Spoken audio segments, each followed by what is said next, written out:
Bosman anti Cina, sebuah kalimat ada beberapa di kolom komen sosmed dan YouTube Bosman. Kalau dilihat dengan teliti yang komen, maka cirinya sama. Mereka pasti orang yang baru kenal kesontoloyoannya Bosman, atau memang buzzer rupiah yang menganggap Bosman itu anti pemerintah, atau mereka saudara sesama putra bangsa berpaspor hijau berlambang Garuda keturunan Tionghoa.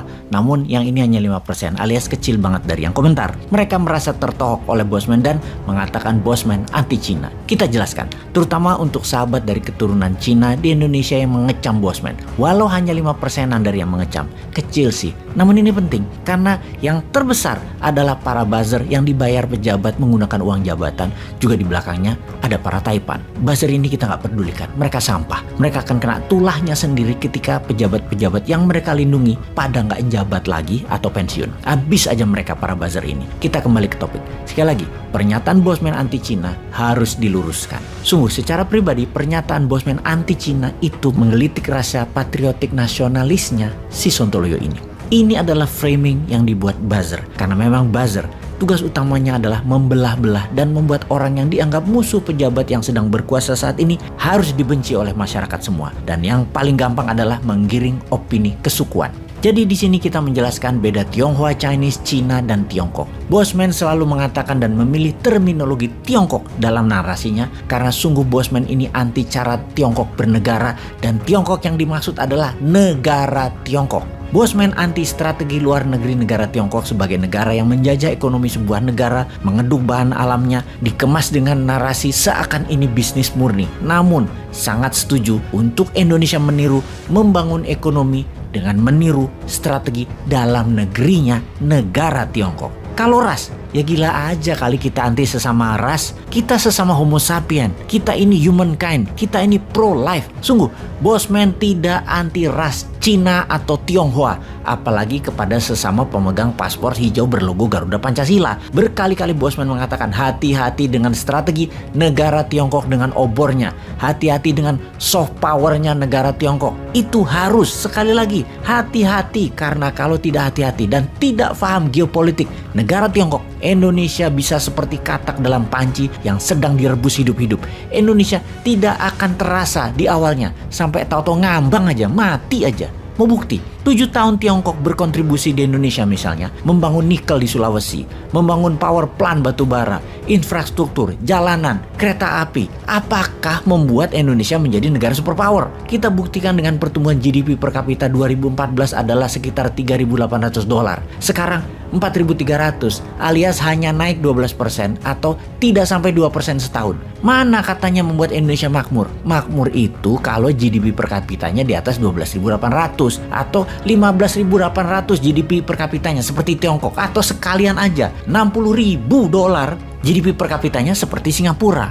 Oke, maaf kita tidak membicarakan lebih jauh hal ini ya. Kesannya pejabat sekarang tidak bisa membangun dan serba salah di mata Bosman. Sesungguhnya Bosman yang sontolo ini, yang orang bodoh ngaku pinter ini, hanya ingin mengatakan Indonesia itu Ferrari. Kenapa hanya digas 30 km per jam sih? Pada bisa nyetir nggak sih? Sungguh banyak cara untuk membuat Indonesia berdaulat dan hal itu yang dibengok-bengok oleh Bosman. Dari teori sampai praktek yang dibuktikan walau skala kecil-kecilan di usaha pribadinya Bosman. Nggak pakai uang negara, nggak pakai uang Pemda. Itu yang bikin gregetan. Yang kalau begini-begini aja, 70 tahun lagi baru jadi negara kelas menengah yaitu 12.800 GDP per kapitanya. Keburu negara lain nyusul. Kita terus aja di ranking 15 dari 20 negara seperti saat ini. Ini kalau boleh misu-misu marah-marah nih ya, Bosman akan komen, ngapain buat sarana jalan isinya barang asing, buat jembatan isinya asing, jalanan asing, mobilnya asing, bahan bakarnya impor. Harusnya buat dari lokal, isinya jalanan lokal, mobilnya SMK, minyaknya dari BBM lokal, semua lokal dong. Nah, mulai deh kalimat ini pasti akan jadi pro kontra. Wes jangan diterusin, banyak yang sumbu pendek. Kita balik menginformasikan, kalau mau jadi negara superpower, Indonesia harus menjadi pemain global dan Indonesia sekali lagi harus menjadi raja di kawasan. Indonesia harus jadi sponsor country, menjadi negara pengendali. menjadi negara yang ikut memilih pimpinan negara tetangga. Misalnya di wilayah kawasan, Indonesia harus ikut nyumbang cuan dan SDM ke orang yang akan kita pilih untuk memimpin negara tetangga tersebut. Untuk itu kita bahas kali ini apa yang akan terjadi di negara-negara yang akan merdeka jadi negara baru dan bagaimana memainkannya agar tunduk taat patuh pada Indonesia. Kita mulai ke wilayah yang banyak orang Jawanya, wilayah Kaledonia Baru. Saat ini mereka sudah 3 kali melakukan referendum. Saat ini Kaledonia Baru masih bagian dari negara Perancis. Hasil referendum 2021, 53% penduduknya masih pro Perancis. Tapi trennya naik dibanding 2 kali referendum di tahun-tahun yang lalunya. Populasinya 260.000 penduduk dan 30 ribuan orang tersebut adalah keturunan Jawa, di mana sisanya adalah ras 60% Melanesia dan imigran lainnya. Sejarah panjang jajahan Perancis tentang Kaledonia Baru ini. Dan apa sih isu menarik dari Kaledonia Baru?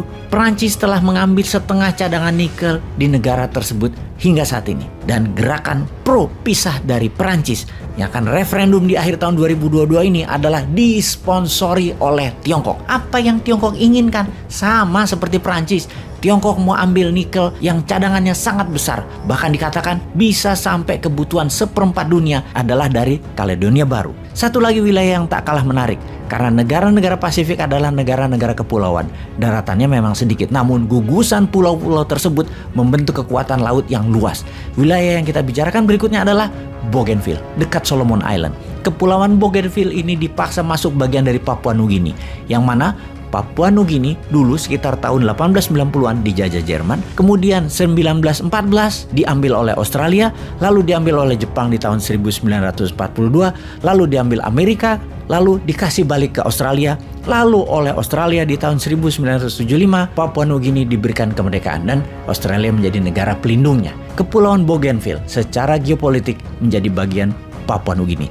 Namun sejak tahun 80-an protes mereka dan ingin lepas dari Papua Nugini. Gerakan separatis ini menguat, namun di tahun 2001 terjadi perdamaian. Perdamaian semu tentunya, hingga akhirnya ada referendum di tahun 2019 kemarin. Keputusannya, 98% masyarakat ingin lepas dari Papua Nugini. Bougainville di tahun 2027 berdasarkan referendum 2019 akan menjadi negara merdeka. Yang hebatnya, sebuah pelabuhan laut besar penangkapan ikan sedang akan dibangun di sana oleh siapa lagi kalau bukan Tiongkok. Sahabat, semoga paham. Indonesia ke depannya harus bagaimana kalau mau menjadi global player. Sekedar mengingatkan, 2 negara baru tadi tetangga kita yang jauh dari mainland Tiongkok. Dan apalagi ada 5 negara baru lainnya yang akan kita sebutkan sebentar lagi. Jangan-jangan Indonesia hanya bengong doang, wondering what happened, aya naon.